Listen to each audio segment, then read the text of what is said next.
റെഡ്മിയുടെ Redmi 14C 5G എന്ന പുതിയൊരു smart phone Indian മാർക്കറ്റിൽ ലോഞ്ച് ചെയ്യാൻ പോകുന്നുണ്ട്. ഈ ഒരു ഫോണിന്റെ ഇന്ത്യയിലെ ലോഞ്ച് ഡേറ്റ് ഇപ്പോൾ ഒഫീഷ്യലായിട്ട് കൺഫേം ആയിട്ടുണ്ട്. പിന്നെ ഫീച്ചേഴ്സിനെ പറ്റിയിട്ടുള്ള പല കാര്യങ്ങളും പറയാനും കഴിഞ്ഞിട്ടുണ്ട്. എന്തായാലും ഈ ഒരു വീഡിയോയിൽ നമ്മൾ നോക്കാൻ പോകുന്നത് റെഡ്മി 14C 5G എന്നുള്ള സ്മാർട്ട് ഫോണിനെ പറ്റിയിട്ടാണ്. ആദ്യം നമ്മൾ ഫീച്ചേഴ്സും കാര്യങ്ങളൊക്കെ നോക്കുകയാണെന്നുണ്ടെങ്കിൽ ഡിസ്പ്ലേയുടെ കാര്യത്തിൽ റെഡ്മി 14C 5Gയിൽ 6.88 ഇഞ്ചിന്റെ HD+ ഡിസ്പ്ലേ ആയിരിക്കും വരിക. അപ്പം ഇതിൽ ഫുൾ HD റെസൊല്യൂഷൻ വരാൻ ചാൻസ് ഇല്ല. HD റെസൊല്യൂഷന് ഈ ഫോണിൽ വരാൻ സാധ്യതയുള്ളൂ. പിന്നെ ബഡ്ജറ്റ് സെഗ്മെന്റിൽ വരുന്ന ഫോണായിരിക്കും, അതുകൊണ്ട് മിക്കവാറും HD റെസൊല്യൂഷൻ എന്നുള്ളത് വലിയൊരു പ്രശ്നമായിട്ട് പറയാനും പറ്റില്ല. പിന്നെ LCD പാനലുമായിട്ടായിരിക്കും ഈ ഒരു സ്മാർട്ട് ഫോൺ വരിക. വാട്ടർ ഡ്രോപ്പ് നോച്ച് ഡിസൈനിലെ നോച്ചേ വരുള്ളൂ. പഞ്ചോൾ ഡിസൈന് ഇതിൽ വരാൻ സാധ്യതയില്ല. 120 Hz റിഫ്രഷ് റേറ്റ് ഇതിൽ സപ്പോർട്ട് ചെയ്യുന്നതായിരിക്കും. 240 Hz ടച്ച് സാമ്പിളിംഗ് റേറ്റും ഇതിൽ വരും. പിന്നെ പീക്ക് ബ്രൈറ്റ്നസ് വരിക 600 nits ആയിരിക്കും.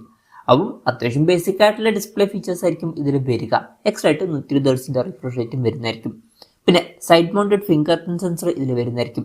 ഈ ഒരു ഫോണിന്റെ വൈറ്റ്, ബ്ലൂ, ബ്ലാക്ക് എന്നീ കളർ വേരിയൻസ് വന്നേക്കാം. ഇനി പ്രോസസ്സറിന്റെ കാര്യത്തിലോട്ട് വരികയാണെന്നുണ്ടെങ്കിൽ സ്നാപ്ഡ്രാഗൺ 4 Gen 2 എന്ന പ്രോസസ്സറുമായിട്ടായിരിക്കും ഈ ഒരു സ്മാർട്ട് ഫോൺ വരിക.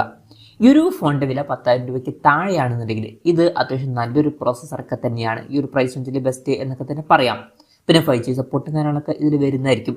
ഈ ഒരു ഫോണിൽ 8GB റാം വരെയും 256GB ഇന്റേണൽ വരെയും വന്നേക്കാം. ആൻഡ്രോയിഡ് 14 ബേസ് ആയിട്ടുള്ള ഹൈപ്പർ സോഫ്റ്റ്വെയർ ആയിരിക്കും ഈ ഫോണിൽ വരിക. ക്യാമറയുടെ കാര്യത്തിലോട്ട് വരികയാണെന്നുണ്ടെങ്കിൽ ഫോണിന്റെ പിന്നിൽ ഡ്യുവൽ ക്യാമറ സെറ്റപ്പ് വരുന്നതായിരിക്കും. 50 MP മെയിൻ ക്യാമറ സെൻസർ ഇതിൽ വരും. രണ്ടാമത് ഒരു AI സെൻസർ വരുന്നതായിരിക്കും. അൾട്രാ വൈഡ് ആംഗിൾ ലെൻസ് ഒന്നും വരാൻ ചാൻസ് ഇല്ല, പക്ഷെ 10,000 രൂപയ്ക്ക് താഴെ അത് ഓക്കെയാണ്. പിന്നെ ഫ്രണ്ടിൽ 5 MP അല്ലാന്നുണ്ടെങ്കിൽ 8 MP ഒരു സെൽഫി ക്യാമറയും കാര്യങ്ങളൊക്കെ വന്നേക്കാം. പിന്നെ ബാറ്ററിയുടെ കാര്യത്തിൽ 5160 mAh ബാറ്ററി വരുന്നതായിരിക്കും. അത് തിരക്കേടില്ലാത്തൊരു ബാറ്ററി കപ്പാസിറ്റിയാണ്. 18 വാട്ടിന്റെ ഫാസ്റ്റ് ചാർജ് സപ്പോർട്ടും വരുന്നതായിരിക്കും. തിരക്കേടില്ലാത്തൊരു ചാർജിങ് സ്പീഡുമാണ് അത്. പിന്നെ Type-C ചാർജിംഗ് പോർട്ടുമായിട്ടായിരിക്കും ഈ ഒരു സ്മാർട്ട് ഫോൺ വരിക. അപ്പോൾ തിരക്കേടില്ലാത്തൊരു ബാറ്ററി സെറ്റപ്പ് ഇതിൽ വന്നേക്കാം. അപ്പം ഇതൊക്കെയാണ് ഫീച്ചേഴ്സിനെ പറ്റി പറയാനുള്ള കാര്യങ്ങൾ.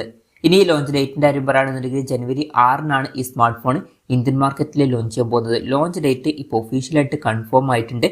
പിന്നെ വിലയുടെ കാര്യം പറയുകയാണെന്നുണ്ടെങ്കിൽ അതിനെ പറ്റിയിട്ടുള്ള കാര്യങ്ങളൊന്നും പറയാൻ കഴിഞ്ഞിട്ടില്ല. എന്നാലും നമ്മുടെ എക്സ്പെക്ടേഷൻ പറയുകയാണെന്നുണ്ടെങ്കിൽ ഈ ഒരു ഫോണിന്റെ വില നമുക്ക് ഒരു 9,500 അല്ലെങ്കിൽ മാക്സിമം 10,000 രൂപ പ്രൈസ് റേഞ്ചിലൊക്കെ ആയിട്ട് എക്സ്പെക്ട് ചെയ്യാവുന്നതാണ്. കൺഫർമേഷൻസ് ഒന്നുമില്ല, ജസ്റ്റ് നമ്മുടെ എക്സ്പെക്ടേഷൻ പറഞ്ഞു എന്നേ ഉള്ളൂ. പിന്നെ ഈ ഒരു smart phone Redmi 14R 5G എന്ന സ്മാർട്ട് ഫോണിന്റെ ഒരു ട്യൂക്ക് ചെയ്തിട്ടുള്ള വെർഷൻ ആയിരിക്കും. ആ ഒരു ഫോൺ മുമ്പ് ചില രാജ്യങ്ങളിലൊക്കെ ലോഞ്ച് ചെയ്തിട്ടുണ്ടായിരുന്നു. എന്തായാലും റെഡ്മിയുടെ 14C 5G എന്ന പുതിയൊരു സ്മാർട്ട് ഫോൺ ഇന്ത്യൻ മാർക്കറ്റിൽ ലോഞ്ച് ചെയ്യാൻ പോകുന്നുണ്ട്. ഈ ഒരു ഫോണിനെ പറ്റിയിട്ടുള്ള നിങ്ങളുടെ അഭിപ്രായം ജസ്റ്റ് ഒന്ന് കമന്റ് ചെയ്യുക. അതുപോലെ തന്നെ ഈ ഒരു സ്മാർട്ട് ഫോൺ ഇന്ത്യൻ മാർക്കറ്റിൽ നിങ്ങൾ ഏത് പ്രൈസിങ്ങിലാണ് എക്സ്പെക്ട് ചെയ്യുന്നത് എന്നുള്ള കാര്യം കൂടി ജസ്റ്റ് ഒന്ന് കമന്റ് ചെയ്യുക.